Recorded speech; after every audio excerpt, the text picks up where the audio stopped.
السلام علیکم ناظرین گرامی، آپ دیکھ رہے ہیں روحانی اسلام کے ایجوک چینل۔ تو آج ہم آپ کے لیے لے کر آئے ہیں سرکار غوث پاک علیہ رحمت اللہ کے والد گرامی کا ایک ایسا واقعہ جسے سن کر آپ کا ایمان تر و تازہ ہو جائے گا اور دل بھی جھوم اٹھے گا۔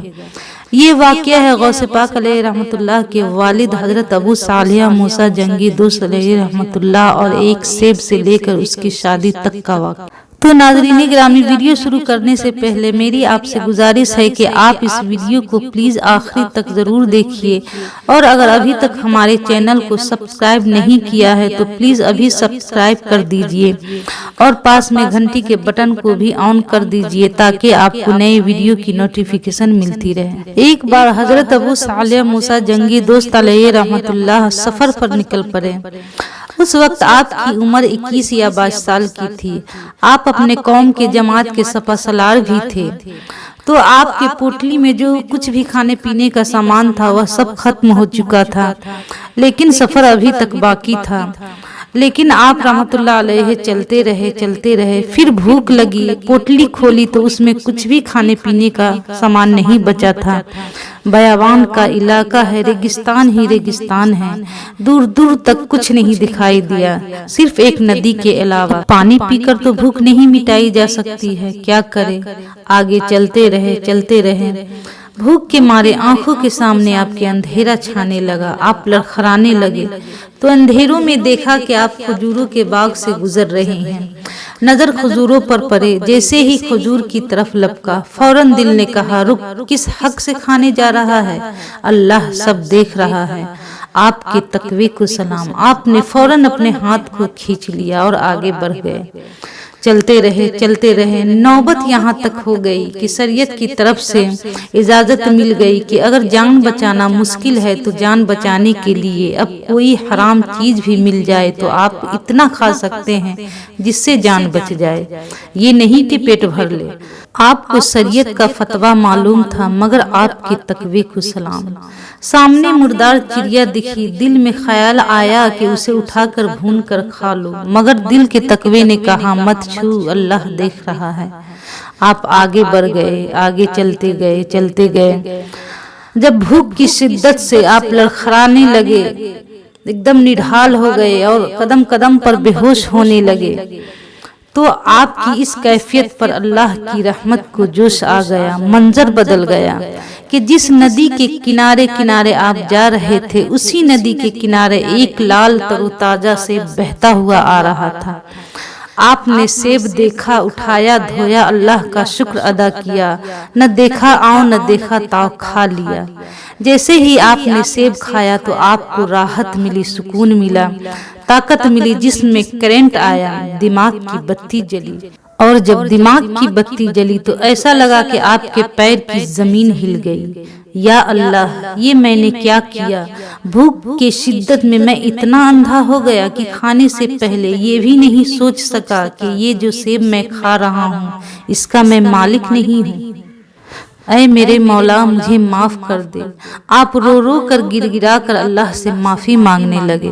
پھر اندر سے آواز آئی آپ کے من سے کہ یہ حقوق العباد کا معاملہ ہے، تو نے جس کا سیب کھایا ہے جب تک اس کا مالک نہیں معاف کرے گا تیری سزا برقرار رہے گی۔ آپ نے سوچا یا اللہ، یہ کس مشکل میں پڑ گیا ہوں، سیب تو کھا چکا ہوں، اب کیا کروں کیا نہ کروں۔ آپ نے سوچا کیوں نہ سیب کے مالک سے جا کر اس کا پاؤں پکڑ کر اس سے معافی مانگ لوں، لیکن سیب کے مالک کو میں کہاں ڈھونڈوں گا؟ پھر دل میں یہ سوچا، یہ خیال آیا کہ کیوں نہ میں اسی طرف جاؤں جس طرف سے سیب بہتا ہوا آ رہا تھا۔ آپ اسی طرف چل دیے اور چلتے رہے آپ کو وہی سیب کا باغیچہ دکھائی دیا۔ آپ نے دیکھا کہ اس باغیچے کا ایک ڈال ندی میں جھکی ہوئی ہے اور اس پہ اور 4-5 سیب لٹکے ہوئے ہیں۔ آپ نے سوچا یہ ضرور وہی باغ کا سیب ہوگا جو سیب میں نے کھایا ہے۔ آپ نے فوراً اسی باغیچے کے اندر گئے، وہاں کوئی بھی نہیں تھا۔ تو آپ نے زور سے آواز لگائی، کوئی ہے؟ 3-4 بار آواز لگانے پر ایک بوڑھا ضعیف انسان ہاتھ میں ڈنڈا لیے بولا، ہاں بیٹا میں ہوں، کیا بات ہے؟ आपने कहा, क्या बाबा आप इस बाग के मालिक हो? कहा, हाँ मैं इस बाग का मालिक हूँ। आपने हाथ जोड़कर कहा, बाबा मुझे माफ कर दो, मैंने अपनी जान पर जुल्म कर लिया। जिंदगी में कभी हराम नहीं खाया था, आज खा लिया। मैंने आपके इजाजत के बगैर आपके बाग का सेब खा लिया है। उस बूढ़े ज़ईफ ने कहा, मेरे बाग का सेब? मेरी नजर तो बड़ी चौकन्नी है, मैं रात भर जागता हूँ, दिन भर देखता हूँ, तू जब आया नहीं तब खाया कब?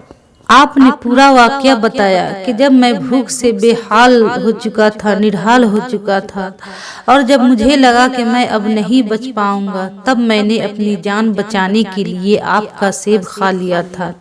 और जब मैं होश में आया तो मैं सोचा कि क्या गजब मैंने कर लिया, कहीं ये खून का कतरा बनकर मेरे शरीर को गंदा न कर दे। चलो इस सेब के मालिक को ढूंढकर उससे माफी मांग लूं, ताकि मुझे सुकून मिले, राहत मिले।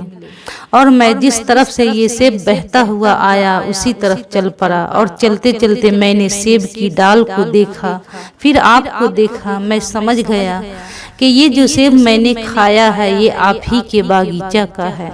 बस इससे पहले कि ये खून का कतरा बनकर मेरी रगों में बहने लगे, ऐ बाबा मुझे माफ कर दो।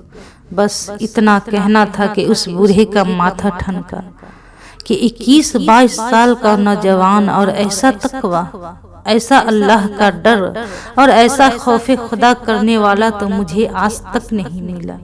ऐसा लगा जैसे उस बूढ़े ज़ईफ को उसकी मंजिल सामने नजर आने लगी। ऐसा लगा जैसे उम्मीद के सारे चिराग रोशन हो गए। उस बूढ़े ज़ईफ ने कुछ देर अपनी गर्दन नीचे झुकाकर सोचने लगा, फिर बोला, ऐ नौजवान, यकीनन तूने मेरे बाग का सेब मेरे इजाजत के बगैर खाया है। तूने बहुत बड़ा जुल्म किया है, मैं इतनी आसानी से तुझे माफ नहीं करूंगा। आप रहमतुल्लाह अलैहि रोने लगे। कहा, बाबा मुझे माफ कर दो, मेरी आजमाइश मत लो, और खुदा के लिए मुझे माफ कर दो। कहो तो मैं सारी जिंदगी आपका गुलाम बनकर रहूंगा, आप जो कहेंगे वही मैं करने के लिए तैयार हूँ, मगर मुझे माफ कर दो। अल्लाह अकबर। आप सैयदजादा होकर भी रो रो कर माफी मांग रहे हैं। उस बूढ़े ज़ईफ ने कहा, नहीं नहीं, ये सब नहीं करना है, बस हमारी एक शर्त है। आपने कहा, मुझे हर शर्त मंजूर है। उस बूढ़े ज़ईफ ने कहा, मेरी शर्त ये है कि तुझे मेरी बेटी से शादी करनी पड़ेगी। आपने कहा, वादा करो कि मुझे माफ कर दोगे। कहा, हाँ मैं तुझे माफ कर दूंगा। आपने कहा, ठीक है, मैं तेरी बेटी से शादी करने के लिए तैयार हूँ। उस बूढ़े ज़ईफ ने कहा, सुन, तू नौजवान है, खूबसूरत है, कहीं बाद में मुझे तू ताना न दे, इसलिए मैं तुझे बता दूं कि मेरी बेटी में क्या क्या कमी है, ताकि तेरा रिश्ता हो तो वह अटूट रिश्ता हो। आपने कहा, क्या है कमी? उस बूढ़े ज़ईफ ने कहा कि मेरी जिस बेटी से आपकी शादी होने वाली है वह आंखों से अंधी है, कानों से बहरी है, और हाथों से लूली है, और पांव से लंगड़ी भी है। मगर आपके तकवे को सलाम, आपको झटका तो जरूर लगा, क्योंकि मर्द है, नौजवान है, झटका लगना तो फितरी था। मगर आप खुदा के खौफ से कहा कि बाबा वादा करो कि मुझे अभी आप माफ कर दोगे तो मैं तेरे अंधी लूली लंगड़ी बेटी से भी शादी करने के लिए तैयार हूँ। उस बूढ़े ज़ईफ ने कहा, ठीक है। निकाह हो गया। निकाह बिल्कुल इस्लामी तौर तरीका से हुआ, और जब सुहाग की रात आई आप अपने दुल्हन के कमरे में जाने लगे। जब कमरे के करीब पहुंचे तो दरवाजा खटखटाया तो आहट महसूस हुई। दरवाजा खुला, आपने सलाम किया, और देखते क्या है कि एक निहायत ही खूबसूरत हसीन नौजवान दुल्हन जिसका हर अंग सही सलामत है झुककर जवाब दिया। आप एकदम से घबरा गए और कमरे से भाग खड़े हुए। काफी घबराए हुए थे कि या अल्लाह, ये क्या कि जिसके साथ मेरा निकाह हुआ था वह तो अंधी थी, लूली थी, लंगड़ी थी, बहरी थी। ये तो इंतहाई खूबसूरत, और इतनी खूबसूरत की चांद भी शर्मा जाए, और उसके हर अंग सही सालिम है। कहीं मैं किसी और की दुल्हन के कमरे में तो नहीं आ गया।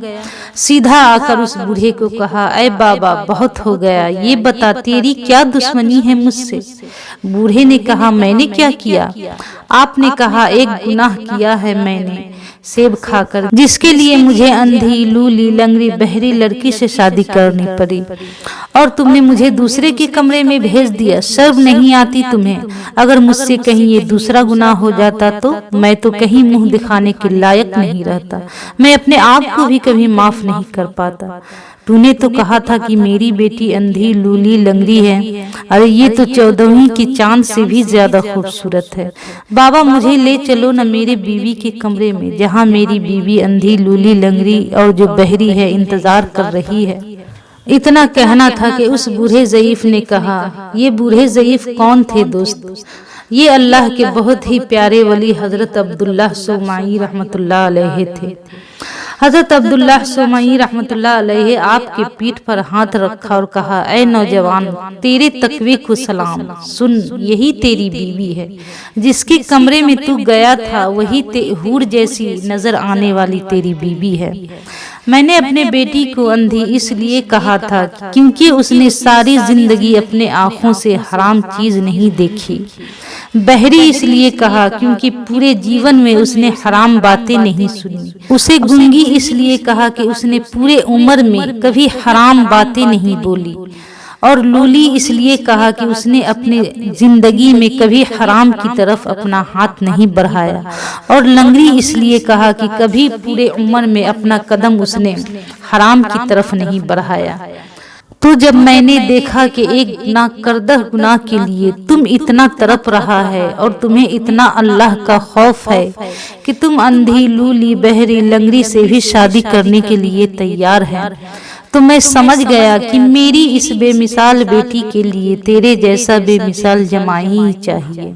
तो दोस्तों, जब अबू सालिया मूसा जंगी दोस्त अलैहि रहमतुल्लाह जैसा बाप हो और सैयदा तैयबा ताहिरा फातिमा जनाबे उम्मुल खैर जैसी माँ हो, और जब ऐसे ऐसे दो अनमोल रत्नों का मिलन होता है, तब जाकर गौसे आजम जैसे वली का जन्म होता है।